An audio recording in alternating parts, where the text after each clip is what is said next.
just been mooching down the yard, and I found some examples of a job that we did in 2016. So this was an archaeological job. So it was the Mithras Temple in London, which is a 1st, 2nd century AD Roman temple. It's currently under the Bloomberg building. So they rebuilt it. It was originally discovered, I think, in the late 40s, early 50s. And then so bits of it went onto Temple Bank.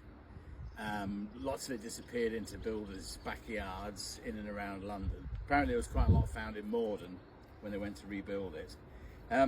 So the bricks, it was an interesting job in a sense, working out how they did it. So we had to make them the same as they were made in Roman times, although we didn't have slaves, although I am a bit of a slave.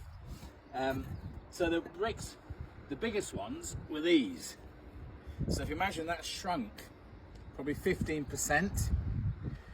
So you notice we had to stamp everything because it was going into, so they would have been using original bricks and these in the same job.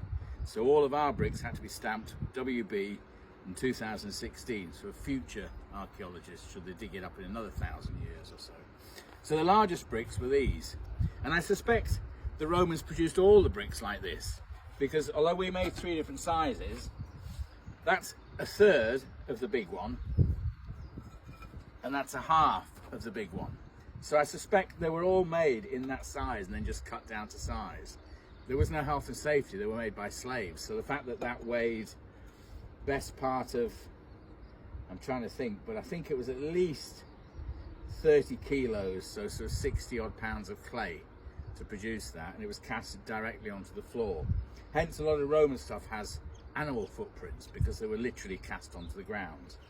So I think, and because they were made by slaves, they didn't care. So even though they could have made them that size and been a lot easier, it didn't really matter, because it's broken, get me another one, go and conquer some more tribes or whatever.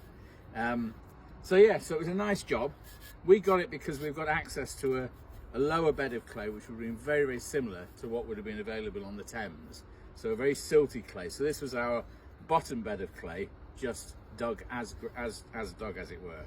So it's fairly clean, it's just very, very coarse. So yeah, that was quite an interesting job. I've yet to go and actually see it though, but hopefully one day.